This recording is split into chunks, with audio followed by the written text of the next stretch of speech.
100 రోజుల పని అప్పుడు ఎన్ఆర్జీఎస్ వర్క్స్ కూడా చాలాసార్లు అడిగారు, బిల్లులు అని బిల్లులు కూడా పడ్డాయి. అదేవిధంగా రుణమాఫీ అయింది, అదేవిధంగా రైతు భరోసా పడుతుంది, కూలీలకు కూడా 6,000 ఇస్తున్నాం, మహిళలకు మరి వడ్డీ లేని రుణాలు ఇస్తున్నాం, ఫ్రీ బస్ నడుస్తుంది, మరి ఇళ్లలో 200 యూనిట్ల కరెంటు నడుస్తుంది, వ్యవసాయానికి 24 గంటల కరెంట్ ఇస్తున్నాం. 500కు మీరు ఒక్కసారి ఆలోచించండి. బీజేపీ వాళ్ళు 1200 గ్యాస్ ఇస్తుంటే దేశంలో మనం 500కే ఇస్తున్నాం.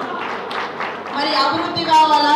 కేవలం అక్షింతలో లేదా విద్వేషాలు లేదా విమర్శలకో ఓటేద్దామా?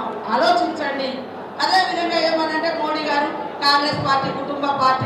అయ్యా, అది త్యాగాల కుటుంబం, త్యాగాల వారసత్వాన్ని మోస్తూ 35 సంవత్సరాలు అయింది రాజీవ్ గాంధీ చచ్చిపోయి. రాజీవ్ గాంధీ గారు చనిపోయిన తర్వాత మళ్ళీ ఆ కుటుంబం నుంచి ఈ రోజు వరకు ఎవరు ఏ పదవులలో ప్రధానమంత్రులు కానీ మంత్రులు కానీ రాష్ట్రపతులు కానీ 3 సార్లు అవకాశం వచ్చినా ఆ పదవులలో లేరు. అయ్యా మోడీ గారు, మీరు ముఖ్యమంత్రిగా 3 సార్లు ఉంటుంది, 20 సంవత్సరాలు దాదాపు 3 సార్లు, మరి ప్రధానమంత్రిగా 3 సార్లు ఉంటుంది. ఇంకొక కుటుంబ పార్టీ అని మమ్మల్ని విమర్శిస్తున్నారు. ఇంకొక నాయకుడికి ఎందుకు అవకాశం ఇస్తలేవు? నువ్వెందుకు అవకాశం ఇస్తలేవు? అందుకని బీసీ సోదరులు కూడా ఎస్సీ ఎస్టీ బీసీ మైనార్టీ మహిళ అన్ని వర్గాలను కలుపుకొని అగ్రకులాలలో కూడా పేదలు ఉన్నారు, మరి కష్టాలలో ఉన్నారని వాళ్ళ కష్టాలను కూడా తీర్చాలన్నటువంటి లక్ష్యంతో ఈ కులం ఆ కులం కాకుండా సంక్షేమము పేదవాళ్ళకి ఇస్తున్నాము. మరి అవకాశాలు కింద ఉండేటువంటి వర్గాలను కూడా ఉన్నత స్థాయిలోకి తీసుకురావాలని సీఎం గారు కష్టపడతా ఉన్నాడు. ఒక రెడ్డి బిడ్డ అయినా కూడా అన్ని వర్గాలకు సామాజిక న్యాయం ఉండాలని వారు కష్టపడతా ఉన్నారు. కాబట్టి దయచేసి మీరందరూ కూడా ఒక్క అవకాశం ఈ జిల్లా నుంచి, ఈ ఉమ్మడి జిల్లా నుంచి ఒక్క అవకాశం మన నరేందర్ రెడ్డి గారికి ఇవ్వండి. ఖచ్చితంగా నేను ఇన్ఛార్జిగా ఉన్నా, నాకు కూడా ఒక బూస్ట్. నేను కూడా ఎంపీ అప్పుడు చాలా కష్టపడ్డాం, కానీ కొద్దిగా మరి ఈ పార్లమెంటు ఇక్కడ ఈ ఆదిలాబాద్ జిల్లాలో మంచి పోటీ ఇచ్చిర్రు, బాగా ఓట్లు వేయించారు. ఇక్కడ ఉన్నటువంటి ఇన్ఛార్జీలు, ఇక్కడ కష్టపడ్డటువంటి కార్యకర్తలందరికీ కూడా ధన్యవాదాలు. మీ లోకల్ బాడీ ఎలక్షన్స్ అయ్యేదాక ఈ రోజు నుంచి మీ లోకల్ బాడీ ఎలక్షన్స్ ఎప్పుడైతే అప్పుడు అయినాక కొద్దిగా రెస్ట్ చేయండి, కానీ అప్పటిదాకా పబ్లిక్లో తిరగండి.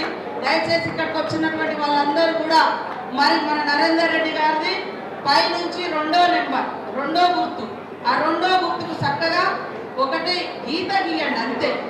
గీత గీసి ఎట్లా మలవాలో మళ్ళీ ఆ కలర్ అంటకుండా మళ్ళీ దాన్ని మడత పెట్టేయండి. ఇంకొకరికి వేద్దాం, ఇంకొకరికి లేదు, ఒక్కటే ఓటు వేసి రాండి. 2వ నెంబర్కు 2వ గుర్తుకు సూటిగా 1వ గీత గీసి రండి. అది మన ఉట్కూరు నరేందర్ రెడ్డి గారి కాంగ్రెస్ పార్టీ బలపరిచినటువంటి అభ్యర్థి ఓటు. కాబట్టి మీరందరూ కూడా మరి ఇక్కడికి వచ్చిన మీ అందరికీ నేను కూడా ఎక్కువసేపు మాట్లాడతాను.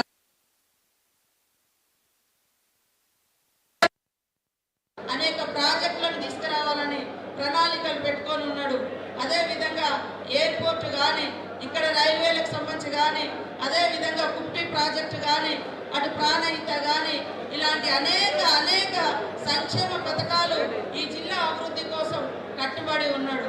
ఇక్కడ నుంచి ఏ ఎమ్మెల్యేలు వచ్చినా, ఏ నాయకులు వచ్చినా కలిసి వాళ్ళకి ఏం కావాలన్నా అది శాంక్షన్స్ ఇస్తా ఉన్నాడు.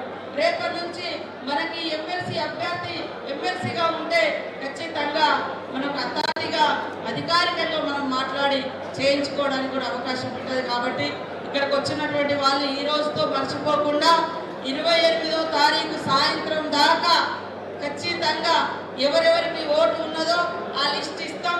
ఆ లిస్టు ప్రకారం వాళ్ళని కలవండి, వాళ్ళకి చెప్పండి, వాళ్ళకి వివరించండి.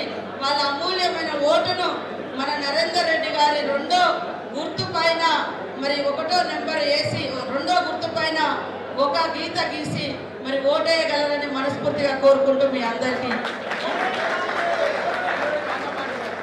గీత గీసి మరి నరేందర్ రెడ్డి గారి రాత మార్చండి. తద్వారా మన జిల్లా అభివృద్ధికి తోడ్పడండి అని కూడా ఈ సందర్భంగా కోరుకుంటూ అందరికీ నమస్కారం.